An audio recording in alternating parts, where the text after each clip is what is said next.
No room for you and the kids were full, my dad said like every holiday before. Yet somehow, my sister's kids, husband, dog filled the table. I never argued. This year I bought a 5-bedroom loft in Manhattan. When Mom said, "There tonight," my reply was cold. The worst part wasn't that they forgot me. It was that they never even noticed I was missing. Every holiday was like clockwork. My dad would pick up the phone just long enough to say, "No room for you and the kids, we're full," and hang up before I could say anything back. I got used to it, didn't even flinch. After the 3rd year, he always made it sound like a logistical issue, like there physically wasn't a single inch left for me in their perfectly decorated, overly warm suburban house. But what always got me, every single time, was how Erica's family somehow fit just fine. Her kids, her loud, sarcastic husband, their massive dog, they filled the house with noise and dog hair and constant chaos. And yet, there was always space for them. One year, my daughter Lena asked why we weren't invited. She was 6. I told her they didn't have enough chairs. And then Erica posted a picture of their dog sitting on a kitchen stool with a napkin around his neck. So yeah, it wasn't about chairs. It never was. So I kept quiet. No fights. No arguments. I convinced myself I didn't need any of them. And honestly, I didn't. But it still hurt. Every year, I cooked a small dinner for the kids. Just us. No extended family. No cousins running through the halls. Just silence broken by cartoons and the clink of our forks. What they didn't know was what I was doing in all that silence. I was working nights, weekends. I put the kids to bed and study contracts until 3 a.m. I got my degree, landed a job in a law firm most people only dream about. And this year, thought I'd do. I bought a 5-bedroom loft in Manhattan. I didn't tell them. I didn't even post it online. I wanted peace, not congratulations. I filled it with art, books, real furniture, the kind that doesn't come in boxes. My kids had their own rooms finally, with real doors. We had views of the river, a terrace with skyline sunsets, and a kitchen that looked like something off a magazine cover. And then a week before Thanksgiving, my mom called. Out of nowhere. She didn't say hi, just jumped in with, "We'll be there tonight. Your father's dying to see the new place," like it was the most natural thing in the world. Like they hadn't spent the last 8 years treating me like the relative you wave at from across the street. I said that's not going to happen. He sounded shocked, asked if something was wrong. Said they were just thinking maybe it would be nice to change things up this year. That Erica's house was getting a bit tight. I let her sit in that awkward silence for a while before I said I had plans, that we'd be out of town.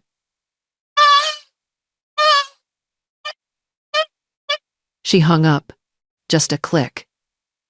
But 2 days later, while standing in the middle of my living room, the kind of living room that belongs in movies, I changed my mind. Not because I missed them, not because I wanted forgiveness or some warm family moment. I changed my mind because this was the first year they actually wanted something from me. and I wanted them to see exactly what they'd overlooked. So, I called her back, said I was staying in town after all. She sounded excited. We'll be there Wednesday night. Erica is bringing her famous sweet potatoes, I said. Great. And hung up. What I didn't say was that this wasn't going to be the holiday they expected. They wanted Thanksgiving at my place. Fine. But they were going to choke on the taste of what they threw away. They arrived late, of course. Wednesday night turned into early Thursday morning. The intercom buzzed at 12:17 a.m. Loud, enough to wake up the whole floor. We're downstairs. My mom chirped like we'd all been waiting for royalty. I took the elevator down barefoot and tired. I hadn't planned to stay up. But I guess part of me knew they wouldn't respect a time I never set. When the door slid open,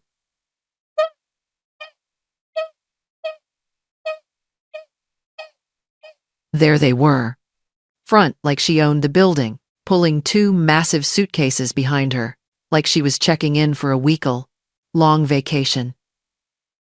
Her husband followed, balancing a tray of homemade food and grunting about the parking situation. Behind them came my dad holding the leash of their dog, a shedding golden retriever that had already started barking the second he stepped into the Loft lobby. They didn't even say hi. Just breezed in, like it was owed to them. The moment we stepped into the stand apartment, the dog bolted, sliding across the polished floors and running straight into the kids' play area. Erica's kids trailed behind, already yelling. One of them had sticky fingers and immediately touched the glass railing on the terrace. The other pulled a decorative pillow off the couch and threw it across the room like it was part of a game. No, thank you. No, sorry, we're late. Nothing. My mom stepped in, last slowly, like she was absorbing every inch of the place. High ceilings, scanned the custom lighting, glanced down the hallway, and said, well, this is bigger than Erica's whole house, isn't it? I just stood there and watched them turn my home into a motel. By the time I walked into the guest rooms to check on them, my neatly folded towels were already on the floor. Someone had taken one of my skincare bottles into the bathroom and left the cap off. The dog was sleeping on my hallway rug, snoring. I went back to my room without saying a word. Thanksgiving morning started early, not because I planned it that way, but because Erica's kids woke everyone up, yelling about the Wi-Fi password. I walked into the kitchen, still in pajamas, and found Erica unpacking her dishes like she was catering an event. She looked over and said, "Oh, good. You didn't cook anything serious." I was worried I'd have to make space. I'll just use the oven for the stuffing and sweet potatoes. I told her I had already planned our menu. She smiled like she didn't hear me. Fridge was already half full of their things. Tupperware containers stacked unevenly, spilling a little onto the shelves. My mom was rearranging things inside, making comments under her breath about how my fridge wasn't holiday ready. My dad asked if I had the sports package on my TV. Erica's husband turned on the game and stretched out across my fighter, white sectional shoes on. At some point, Lena came into the kitchen holding her school project, a paper turkey with things she was thankful for written on each feather. She had taped it to the fridge the night before. Grandma put it down, she whispered. I turned. Sure enough, The turkey was on the counter, face down, replaced with a black and white photo collage of Erica's family in matching sweaters. I put Lena's turkey back up. No one noticed. By 3:00 p.m., the house smelled like cinnamon, garlic, and chaos. I watched from the corner as Erica told my youngest not to touch grown-up plates. My mom scolded Lena for asking for seconds before everyone else had finished. My dad at one point asked if I was actually using this space or just pretending I lived here, but the worst part was dinner. They sat at my table with my silverware under the custom lighting I picked out myself and toasted to how far we've all come. My mom raised her glass and said, "Honestly,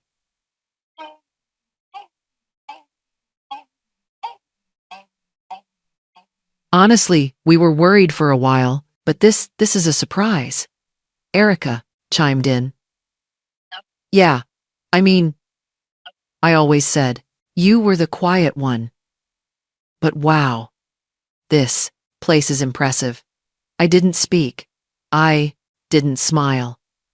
I just listened, and I realized something right then. They weren't here for me. They were here for the show, for the photos, for the story they could tell their friends. "Look how well Madison's done." They had no idea what it took, what I gave up. The nights I cried into textbooks while the kids slept on an air mattress. The meals I skipped, the birthdays I worked through, but now they were here in my house, pretending we were a family. I thought dinner was the breaking point, but it was nothing compared to the quiet tension that crept in the next morning. Thick, invisible, and impossible to shake. Friday started with Erica yelling across the loft at 6:42 a.m. She couldn't find her son's tablet and immediately accused my kids of taking it. Not asking, accusing. I was still in bed when I heard her say, "Check their rooms." Seriously, he had it on the bed last night. Opened my bedroom door and just stared at her. She was already halfway down the kind hallway. I told her to back off. He didn't.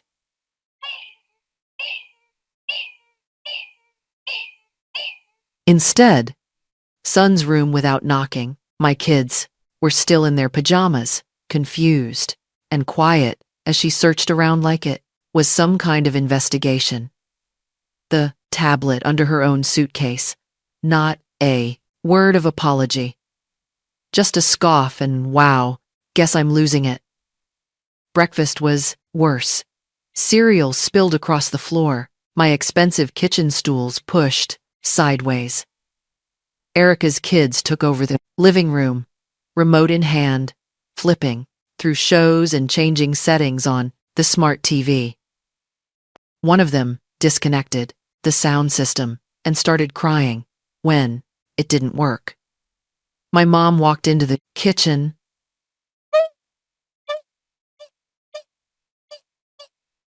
saw the mess, and said, "Guess you're still not much of a morning person, huh?"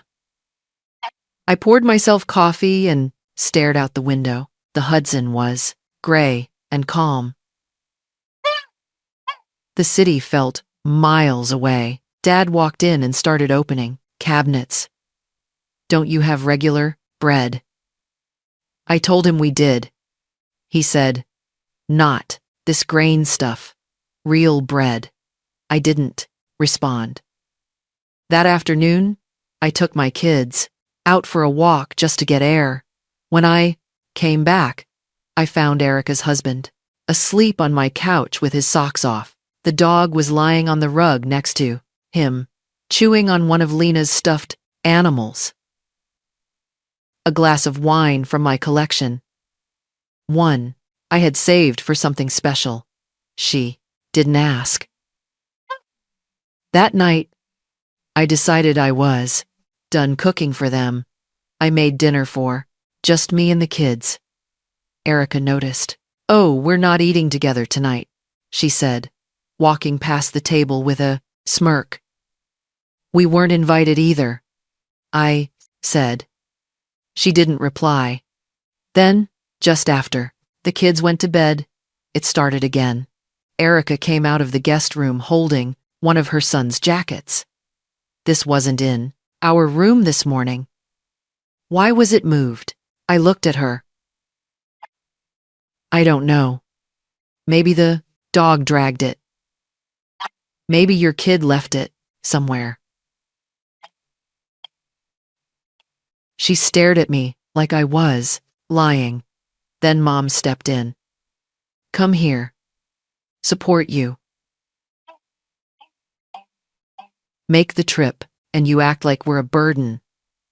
I laughed, not because it was funny, but because that was rich coming from her. I told them they could leave, that I'd already booked them a car for Saturday morning. Erica froze. "You're kicking us out."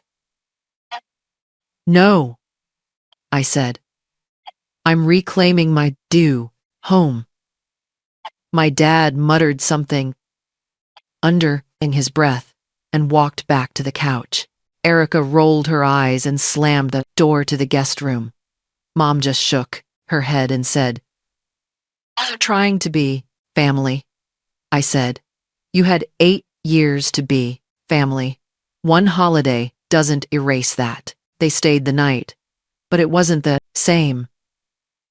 No fake compliments, no awkward small talk, just silence, thick and heavy. The next morning, the car came at the 9 a.m. I didn't wake them. I let the driver buzz until they scrambled to pack. They didn't say goodbye. Not to me, not to the kids, but I didn't care. I thought that was the end of it.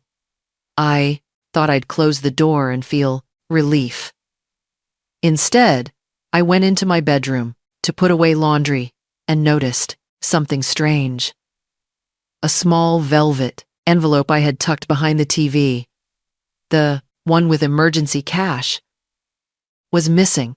$2,000 gone. I stood in front of the TV, staring at the empty space where the down velvet envelope had been. It wasn't possible. I kept it tucked under a decorative box, not out in the open. Obvious, but easy enough for me to grab if I needed cash in a hurry. Gone. First, I thought maybe I moved it. Maybe I used the money for something weeks ago and forgot. But no, I remembered exactly. $2,000 in hundreds. I'd withdrawn it for emergencies after the citywide blackout earlier this year. I checked everywhere. Drawers, shelves, the safe in the closet, even the laundry basket. Nothing. The house was too quiet. My kids were at a friend's down the hall watching a movie. I was alone, just me, and the lingering scent of my mother's perfume still clinging to the hallway. For a split second, I thought about calling them, but I didn't. Instead, I checked the guest rooms, towels crumpled, coffee stains on my white bedding, empty wine glasses left on the nightstands. And there, on the floor next to the bed Erica slept in, was one of my earrings, a small gold hoop, the one I'd lost months ago. Strange. I never brought it in there. Picked it up, looked at it, and realized something else. The velvet pouch that matched the earring was missing too. That's when I knew I didn't need proof. I didn't need to accuse. The pattern was familiar. Take what isn't yours, pretend it never happened, and act offended when confronted. It was exactly what Erica did her whole life. She'd borrowed money in college and never paid it back. She'd borrowed my car once and brought it back with a dent, claiming it had been there before, always with that same wide-eyed innocence. So, this felt different. This was deliberate. I sat on the edge of my bed for a long time, just breathing. Then, my phone buzzed. It was Erica. "Hey, we left something at your place. Can you check the nightstand in the Talon Buff guest room? There should be a small jewelry pouch." I read that text 3 times. My hands started shaking, not from sadness, but from the cruel irony of it. I wrote back, "No jewelry pouch. Here." She replied, "Weird. Must have packed it by mistake. Sorry if the place 4 is messy." "You're not mad at Mom?" I didn't answer. The next morning, I went about my day like nothing happened. Dropped the kids at school, met with a client, ordered new flowers for the living room. Everything looked perfect again, spotless, serene, expensive. But I couldn't shake that hollow feeling in my chest. Then, another message. This time, from my mom. Your sister said, "You think something's missing? Don't start drama, Madison. We don't need that right now. Not did something happen. Not, are you okay? Just don't start drama." I didn't reply to her either.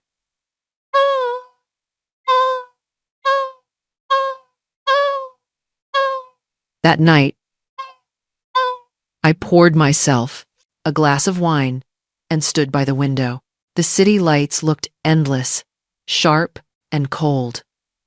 My reflection in the glass looked calm.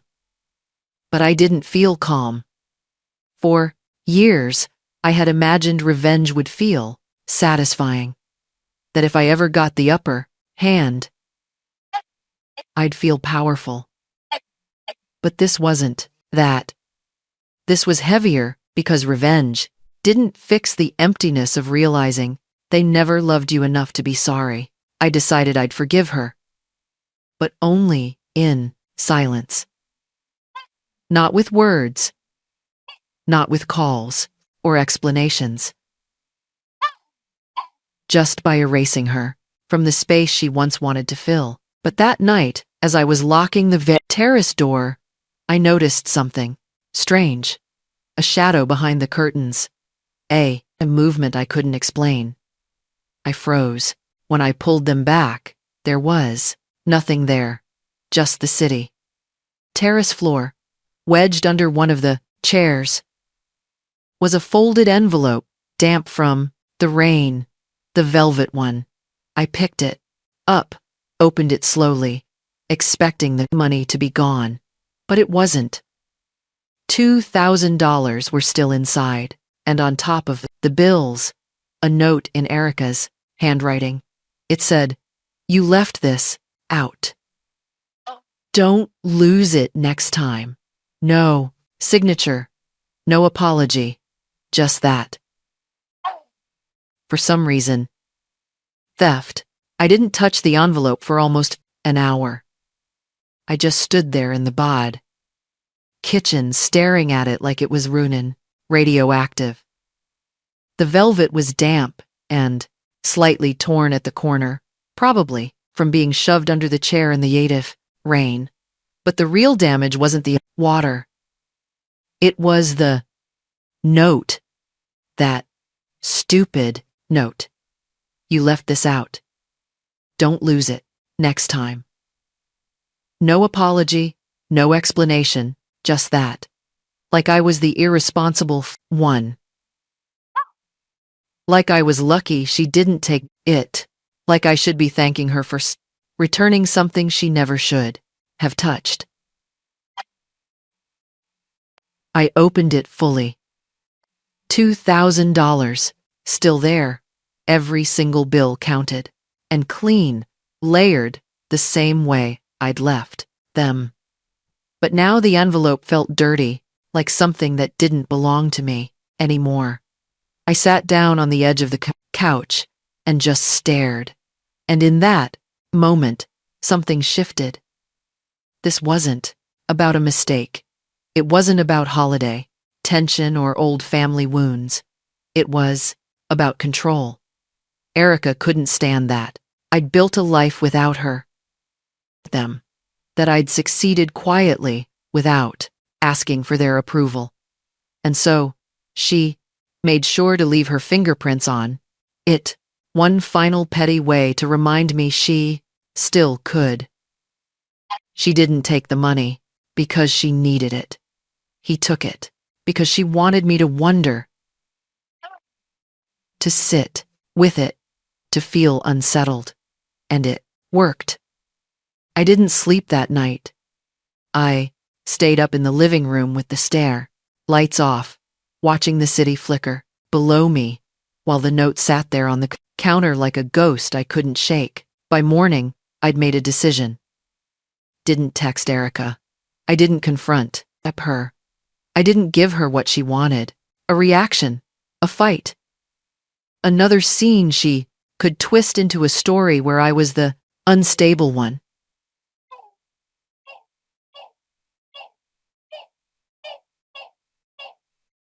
I just blocked her. Number, her social media, photo, every tagged post. Gone. Then I called the school and removed my mother from the emergency contact list. Changed the building code. Informed the doorman that we weren't expecting visitors. It was done. Later that afternoon, kids down and told them the truth. Not everything, just enough that some people, even family, don't always make you feel safe. That it's okay to love people from a distance. That we wouldn't be seeing Grandma or Aunt Erica for a while. They didn't ask why. Lena just nodded and said, "Okay." While they were asleep, I walked through in the loft and started collecting. Framed photo that had my parents in it. Every picture from birthdays where I had to beg them to show up. Every shot of Erica and me pretending to be sisters in matching holiday pajamas. I put them in a box. Not out of anger, but because I didn't want lies on my walls anymore. The loft looked better without them. Cleaner, plumber, honest. I thought that would be the end of it. But the next morning, while I was cleaning out the guest bathroom, I found a second envelope, tucked in the cabinet behind, the towels, smaller, thin, inside, a folded receipt for an expensive downtown boutique, dated the day before they left, paid in cash. 2 items, one listed as child sweater, the other gold earrings. I didn't need to guess whose handwriting was scribbled in the mayor corner. "We'll send photos once we're stead back." It wasn't just the money. She'd taken the earrings, too. The other half of the pair I'd found on the guest room floor. She didn't forget to return it. She returned the one she didn't want. That's when it stopped being about theft. That's when it became betrayal. Calculated. Petty. I held the receipt for a long time before sliding it into her faxes, the same box as the photos. Then I taped it shut. Forgiveness didn't live here anymore. Neither did they. I kept the receipt. Not because I needed it, but because it felt like proof that I hadn't imagined any of it. That little piece of paper from a boutique I'd never set foot in now lived in a taped-up box in my refoulement closet, buried under years of birthdays, holidays, and fake smiles framed in glass. That was the last thing I kept from them. Everything else gone. I wiped the photos off my shelves, replaced the Wine glasses they stained, bought new. Towels for the guest rooms. I even tossed the rug the dog had ruined even, though it could have been cleaned. I didn't want the memory. I didn't want the reminder. It was like pulling a splinter that had been under my skin for years. Painful at first, but once it was sucked out, I finally healed. They didn't reach out. Not for a while, not until the silence stretched long enough to make them uncomfortable. Started with a text from my mom. Just a single line. We all say things we don't mean. No context. No apology, like it was my job to read between the lines, like forgiveness was something that could be implied. I ignored it. Then Erica texted 2 days later.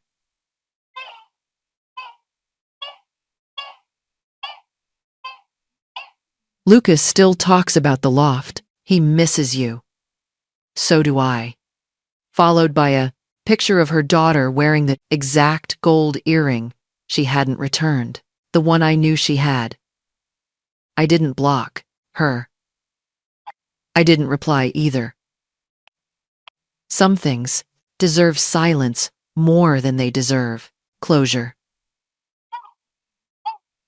I started spending more time at home, not because I had to, but because it felt like mine again. The loft was warm, not because of them, but because of what I built. The kids were happier, plumber. My son stopped asking when they'd visit again. Lena stopped drawing. Grandma with hearts around her, that part of their childhood. The one I tried so hard to force into a family mold was fading.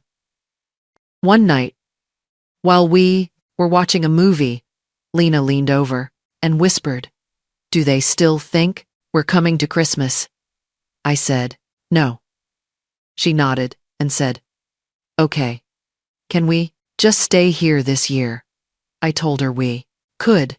That night, after they went to scary bed, I pulled out the envelope one last time.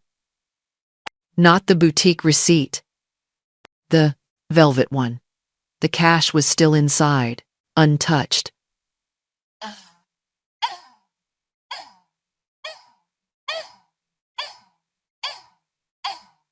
Maybe something reckless, something loud. But instead, I took it and locked it in the safe. Not because I needed it, but because I wanted it far away from where they touched it. Then I poured a glass of wine. I sat on the terrace, stared at the skyline, feeling the kind of peace I used to believe only came from fixing things. But this wasn't that kind of peace. This was the kind that comes after you stop trying to be understood. After you stop expecting people to become who they should have been. I never confronted Erica. Returned the call to my mom. Not because I was above it, but because I was finally done with it. And the best part, they noticed, because silence, when it's coming from someone you used to dismiss, is louder than any fight. I didn't just walk away. I disappeared from their narrative. No more updates. No more texts. No more photos for them to show off to their friends like they were part of my story. They weren't. Not anymore. A few weeks later, a box arrived in the mail. No return address. Inside was the second gold earring wrapped in tissue. No note. I dropped it in the trash, without flinching, because forgiveness doesn't always look like a second chance. Sometimes it looks like nothing at all. And for the first time in my life, nothing felt like everything I'd ever needed. The update, about a month later, I got invited to a networking dinner hosted by one of the senior tea-in dinner partners at my firm, a private rooftop event in Soho. All glass walls and soft jazz and linen napkins folded like origami. I almost didn't go. Bed for half an hour debating whether it was worth pretending to be charming, around people who'd probably ask about my personal life, my background, my support system. But I went, and I'm glad I did. The view was incredible. Manhattan stretched wide and glowing beneath us, like a reward I'd earned. Quietly, on my own terms, I stood with a glass of wine. My career, my clients, the firm's latest merger. Then a woman in a sleek navy dress asked, "Do you have family here in the city?" I paused for a second, not out of hesitation, but because I realized how free it felt not to explain. "They're back home," I said, nodding gently. "But honestly, my real family's waiting for me. 2 kids, movie, night, probably popcorn all over the couch." She smiled and said, "Sounds like the good life." And I realized it was not perfect, not clean of history, but finally mine.